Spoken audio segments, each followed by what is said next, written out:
सुरुवात करूयात। Pune hit and run प्रकरण ताजा असतानाच मुंबईच्या वरळीत त्याची पुनरावृत्ती झाली। एका भरधाव कारने दुचाकीवरील कोळी दाम्पत्याला जोरदार धडक दिली, त्यामध्ये महिलेचा मृत्यू झाला। मुख्यमंत्री एकनाथ शिंदेंच्या नेतृत्वातील शिवसेना उपनेता राजेश शहा याची ती कार असल्याचं समोर आलंय। तर अपघात घडला त्यावेळी शहा यांचा मुलगा कार चालवत असल्याचा आरोप करण्यात आलाय। मुंबईच्या वरळीत भीषण अपघात, अलिशान कारची दाम्पत्याला धडक। शिवसेना उपनेता राजेश शहांची कार,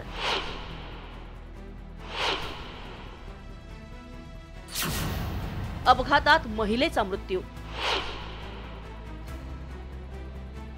रविवारची सकाळ वरळीकरांसाठी ती धक्कादायक बातमी घेऊन आली। पहाटेच्या वेळी वरळीच्या अट्रिया मॉल समोर एक भीषण अपघात झाला।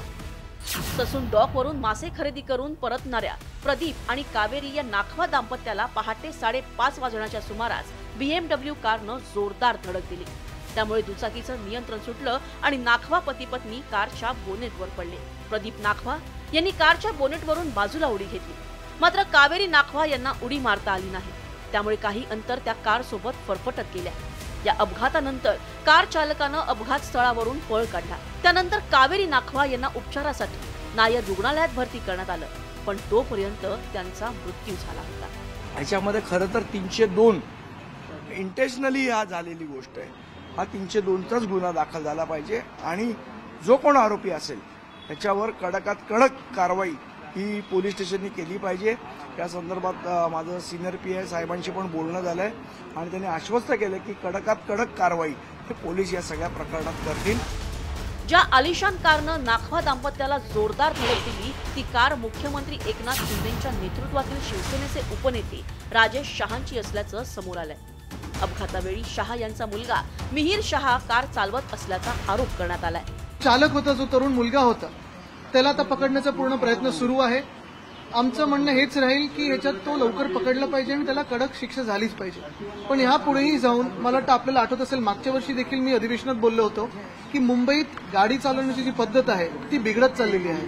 मग रॉंग साईड ड्रायव्हिंग असेल, सिग्नल तोडणं असेल, एकंदर वातावरण असं झालं की फिजिकल प्रेझेन्स कुठेतरी आपल्याला कायद्याचा दिसला पाहिजे आणि हा कायद्याचा दबाव असला तरच हे सगळं आटोक्यात येईल। कायद्यासमोर सगळे समान, सरकार समोर देखील सगळ्या घटना एक समानतेने आम्ही पाहतो। त्यामुळे ही घटना जी आहे याला काही वेगळा न्याय लागणार नाही, एक वेगळा नियम नाही। जे होईल ते कायदेशीर होईल। गुन्ह्यालयी पाठीशी घालण्याचं काम पोलीस करणार नाहीत। धक्कादायक बाब म्हणजे अपघातानंतर आपली राजकीय ओळख लपवण्याचा प्रयत्न राजेश शहा यांच्याकडून करण्यात आला होता। अपघातात BMW कारची नंबर प्लेट आणि शिवसेनेचं स्टिकर काढण्यात आलं होतं। मी हॉस्पिटलला होतो त्यांच्याबरोबर, नागपूरबरोबर, आणि नंतर मी इकडे आलो त्याला घेऊन। आल्यानंतर मी इकडे बघितलं तर ही गाडी, मला कळलं की गाडी इकडे पोलीस स्टेशनला जमा केलेली आहे। त्यावेळेलाच बघितलं नंबर प्लेट पण दिसत नाही, कुठला तरी लोगो आहे तो पण खरवडलेला आहे। दरम्यान आणखीन एक धक्कादायक माहिती समोर आली आहे। अपघातापूर्वी मिहिर शहा यानं मित्रांसोबत एका बारमध्ये पार्टी केली होती। मिहिरच्या मित्रानं इंस्टाग्राम स्टेटस मेन्शन केल्यामुळे याचा खुलासा झाला। त्यांच्या पार्टीचं बिल 18,000 रुपये झालं होतं। मिहिर पार्टीवरून घरी निघाला होता, त्याच दरम्यान हा भीषण अपघात झाला।